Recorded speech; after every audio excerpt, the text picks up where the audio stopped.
Seventh class आज का हमारा जो टॉपिक चल रहा था अभी एक्सपोनेंट एंड पावर, तो ये उसका थर्ड पार्ट है और आई थिंक इस पार्ट के अंदर ये चैप्टर कंप्लीट हो जाएगा। So let's see. हमारे पास हमने जो अभी तक क्वेश्चंस किए थे 13.2 के, तो एक बार हम उनके ऊपर फिर से नज़र मार लेते हैं, थोड़ा आपको याद आ जाएगा हमने पहले कैसे कैसे किया था। तो हमें पता है बेस से मतलब पावर ऐड हो जाएगी, तो इसका आंसर कितना आएगा 3 की पावर 8 + 4 12 और 2 14। ठीक है, तो इसका 3 की पावर 14 आ रहा था। बेस सेम है, डिवाइड का साइन है तो पावर माइनस हो जाएगी, 6 की पावर 5 आ रहा था। पावर की पावर मल्टीप्लाई हो जाती है तो 3 की पावर 12 आ जाएगा।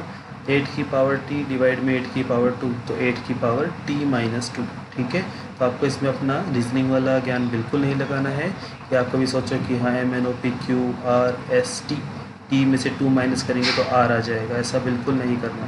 ओके, तो मैथ्स को मैथ्स ही रहने देना, इसको मिक्सअप नहीं करना। ओके, उसके बाद फिर जैसे ये क्वेश्चन है 2 की पावर 0, किसी भी नंबर की पावर 0 होती है तो 1 होता है, तो 1 × 1 दैट इज़ ऑल्सो 1। ठीक है, यहाँ पे 3 की पावर 7 ऊपर है, यहाँ पर 3 की पावर 4 और 3 की पावर 3, तो यहाँ पर मल्टीप्लाई का साइन है तो 3 की पावर 7 हो जाएगा। पावर सेम है और बेस सेम है तो पावर ऐड हो जाएगी, तो 3 से 3 कट जाएगा, आंसर आएगा 1। इसका आंसर आएगा 3, क्योंकि बीच में प्लस का साइन है, ये भी 1, ये भी 1 और ये भी 1। ओके, इस तरह से हमने इन क्वेश्चंस को किया था। चलिए इसका आंसर बताइए। तो देखो 4 की पावर 5 से 4 की पावर 5 कट गया, a की पावर 5 से a की पावर 8 कटेगा तो a की पावर 3 बचेगा, और यहाँ पर b की पावर 3 में से b की पावर 2 कटेंगे तो b का पावर 1 बचेगा, तो a³ b1, ये इसका आंसर आ गया। ठीक है ना, इस तरह से हमने किए थे। उसी तरह से यहाँ पे 2 की पावर 3 × 2 है, तो × 2 का मतलब 2 की पावर 1 है, तो ये 2 की पावर 4 है, और 2 की पावर 4 की पावर 2 दैट इज़ 2 की पावर 8। ठीक है ना। ओके, आपको इसमें ट्रू फॉल्स करने हैं। तो क्या 10 × 10 की पावर 11 100 की पावर 11 होगा, तो आंसर है नो। 10 × 10 की पावर 11 होगा 10 पावर 12। ओके, इस तरह से हमने इनको किया था। अच्छा, 2 की पावर 3 होता है 8, 5 की पावर 2 होता है 25, तो दिस इज फॉल्स। तो आपको बस इसमें ट्रू फॉल्स बताने। 3 की पावर 0 भी 1, 1000 की पावर 0 भी 1, तो ये दोनों नंबर इक्वल हैं। Is this okay? ओके, तो आपको इनके प्रोडक्ट ऑफ प्राइम फैक्टर के रूप में लिखना था एक्सपोनेंशियल फॉर्म में, तो आप इसके फैक्टर बना सकते हैं, और जो जितनी बार आ रहा है हम उसको लिख देंगे। ठीक है ना, तो ये सारे के सारे इजी क्वेश्चन थे जो हमने कर लिए थे। नेक्स्ट है हमारे पास decimal number system.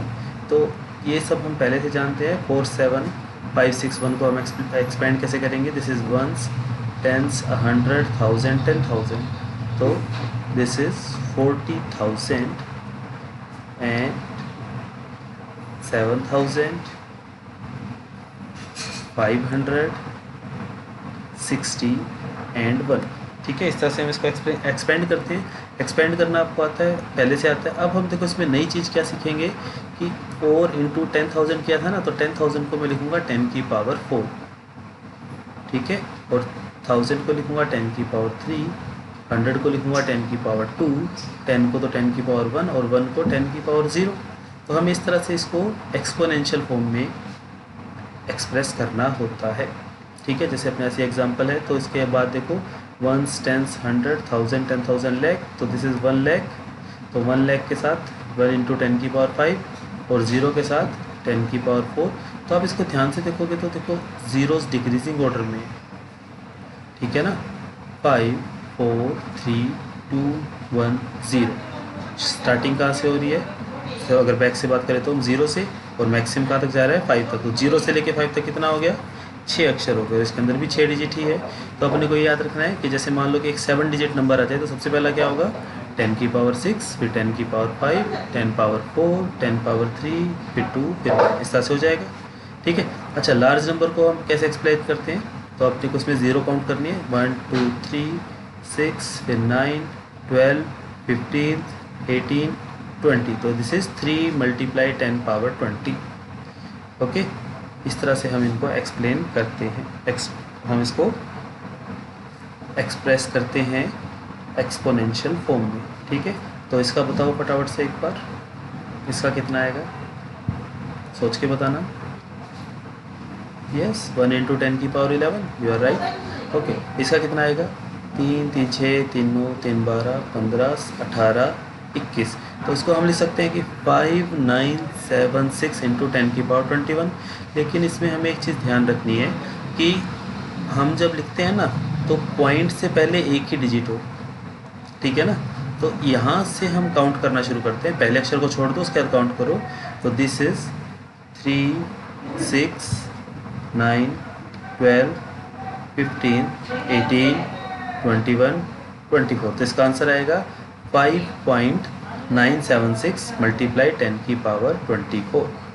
Is this okay? ठीक है, तो एक बार आप इन सबको ट्राई करो, आपके पास टाइम है, ये सब के सब टोटल 2 मिनट्स का टाइम लेंगे, तो एक बार आप 2 मिनट का पॉज लेकर इसको करके देखो, ठीक है। Your time starts now.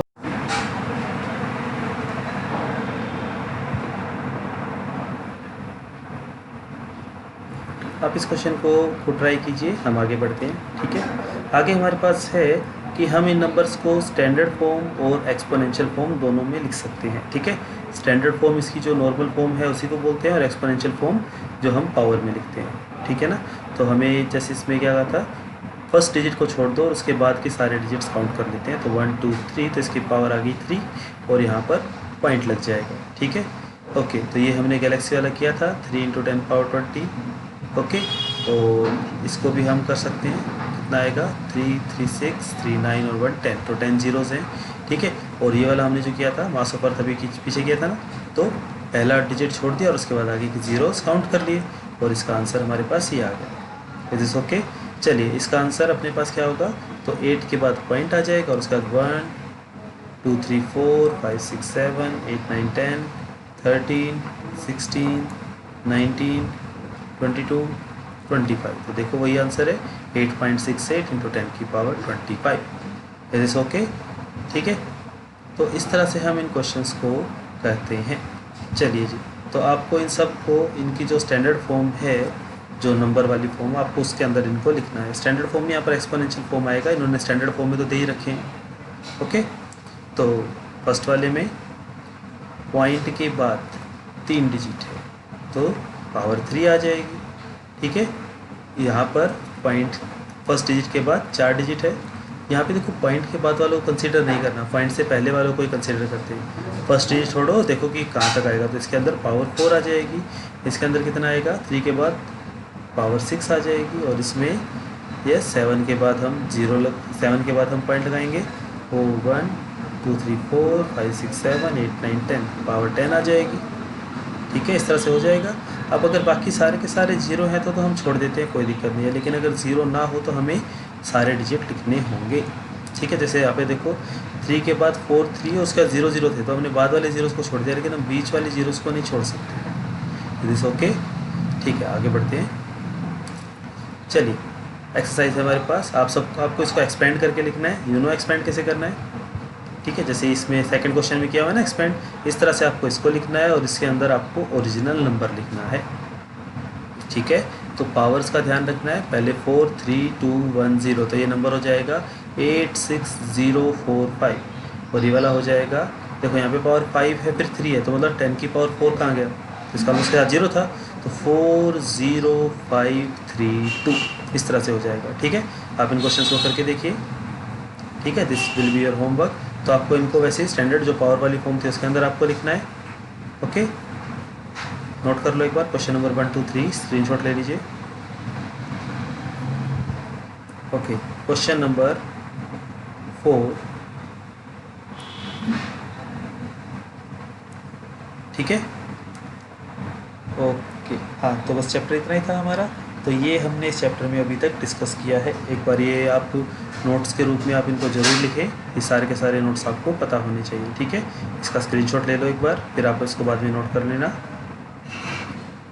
सबसे इम्पोर्टेंट ये थर्ड पॉइंट है जिसमें सारे फॉर्मूलाज लिखे हुए हैं, ठीक है। तो ये आपका होमवर्क रहेगा। आई होप आपके चैप्टर समझ में आया होगा, काफ़ी इजी चैप्टर था, ठीक है। तो नेक्स्ट वीडियो में हम नेक्स्ट चैप्टर को स्टार्ट करेंगे और इसके कुछ और क्वेश्चंस की प्रैक्टिस भी करेंगे। Okay, thank you.